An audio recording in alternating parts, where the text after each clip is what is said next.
પહેલાં સીએટના પરિણામ જાહેર થયા હતા, તો અંતર્ગત કંપનીના एमडी અને सीईओ अर्नब बैनर्जी अपनी साथ जुड़ा गया है चर्चा માટે। सर गुड आफ्टरनून, स्वागत है आपका।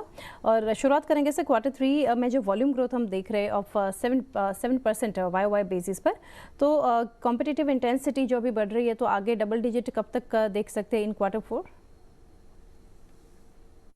देखिए, कंपटीशन इंटेंसिटी ऑलवेज था हमारे इंडस्ट्री में, डोमेस्टिक मार्केट में वो रहेगा, उसमें कोई मेजर चेंजेस हुआ नहीं है।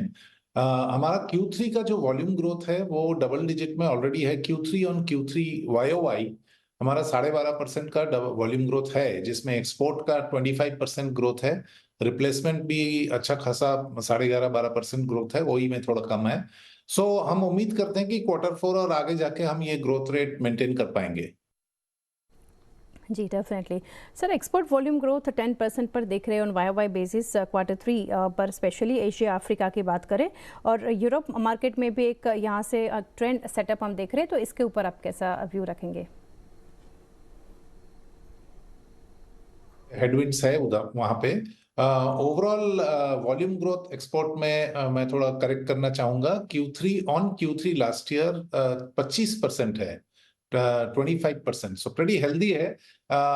अमेरिकाज में, लैटिन अमेरिका में, जैसे आपने कहा है, Asian markets, middle east and Africa में भी रोबस्ट ग्रोथ है। हमारा ऑर्डर बुक भी बैलेंस्ड ऑर्डर बुक है, सो हम उम्मीद करते हैं कि मोरलेस एक्सपोर्ट का ये ग्रोथ हम बरकरार रखेंगे। हमारा स्ट्रेटेजिक पुश भी है कि अभी जो 18% सेलियंसी है एक्सपोर्ट का, उसको 2-3 साल के अंदर हम 25% पे ले जाएंगे। सो ये हमारे लिए स्ट्रेटेजिक मूव है और ये मार्जिन एक्रेटिव भी है, मार्जिन भी एक्सपोर्ट का बेहतर है। सो ये स्ट्रेटेजिक पुश हमारा रहेगा। जी, और सर फाइनेंशियल 25 के लिए वॉल्यूम ग्रोथ आउटलुक क्या रखेंगे आप? हमारे 3 मेन बिजनेस सेक्टर है। एक है OEM को जो हम सप्लाई करते हैं, जहां पे ये रेलेवेंट है, आपने जो कहा कि वो ग्रोथ रेट टेपर ऑफ करेगा, तो OEM का बिजनेस जो है वहां पे ग्रोथ रेट कम आएगी। बट 2 और OEM हमारा 28% बिजनेस है सेलियंसी, तो बाकी 72% है इंटरनेशनल और डोमेस्टिक रिप्लेसमेंट। हम उम्मीद करते हैं कि जैसे मैंने समझाया कि इंटरनेशनल बिजनेस का ग्रोथ रेट रोबस्ट रहेगा और डोमेस्टिक आफ्टर मार्केट में ये इम्पैक्ट OEM ग्रोथ का, पास्ट ग्रोथ का अभी आएगा। सो डोमेस्टिक रिप्लेसमेंट मार्केट में ग्रोथ रोबस्ट रहेगा और वहां पे हम मार्केट शेयर भी गेन कर रहे हैं। जैसे पैसेंजर में हमने गेन किया Q3 और Q2, टू व्हीलर में हमने गेन किया Q3 और Q2, तो मार्केट भी ग्रो करेगी और हम कोशिश करेंगे हमारा शेयर गेन भी कंटिन्यू करे। सो रिप्लेसमेंट और इंटरनेशनल बिजनेस में अच्छा ग्रोथ रहेगा। नेक्स्ट ईयर का प्लानिंग अभी चल रहा है, एग्जैक्टली तो कितना ग्रोथ आएगा बता नहीं सकते हैं, बट वी आर ऑप्टिमिस्टिक। जी सर, मार्जिन्स के फ्रंट पर काफ़ी इम्प्रूवमेंट है, तो गोइंग फॉरवर्ड कैसे मेंटेन आप रखेंगे? और रॉ मटेरियल प्राइसेस में जो इंक्रीज हुआ है, उसका कुछ असर देख रहे हैं आप? रॉ मटेरियल का जहां तक सवाल है, Q3 में रॉ मटेरियल का प्राइस बढ़ा अबाउट 2.5% ओवर Q2। हम उम्मीद करते हैं कि ओवरऑल रबर या क्रूड डेरिवेटिव मिला के Q4 में ज्यादा चेंज नहीं होगा raw material vis a vis Q3। So raw material cost push Q4 में नहीं रहेगा। और हम जैसे गाइडेंस आप पूछते हैं तो हम बोलते आते हैं कि हमारा मार्जिन जो है, आप लास्ट 3-4 क्वार्टर से देखोगे, थोड़ा इंक्रीज किया बट एक नैरो बैंड में मूव करता है। हम उम्मीद करते हैं कि अगले फ्यू क्वार्टर्स में भी एक नैरो बैंड में ही हमारा मार्जिन मूव करेगा। जी सर, और लास्टली अनब से जानना चाहेंगे कैपेक्स प्लान कंपनी के क्या है आगे? ये साल का हमने गाइडेंस दिया था अबाउट 800 करोड़ कैपेक्स रहेगा, तो उतना ही लगभग रहेगा ये साल FY24 में।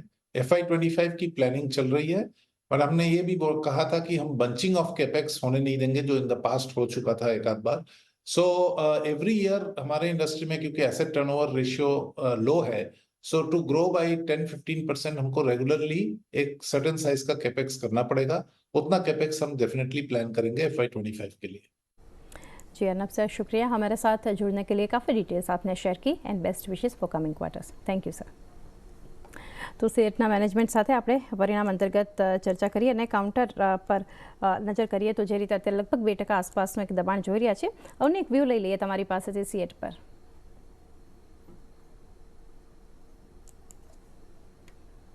જી અવની। સો સીએટ ઓવરઓલ સ્ટ્રક્ચર સારું છે, બટ એક થોડું ટેમ્પરરી ડાઉનફોલ છે એમાં. અને મારા હિસાબે આ નીચેની તરફ એનું જે સપોર્ટ છે એ ઓલમોસ્ટ 2736 પર એક સારું સપોર્ટ બની રહ્યું છે.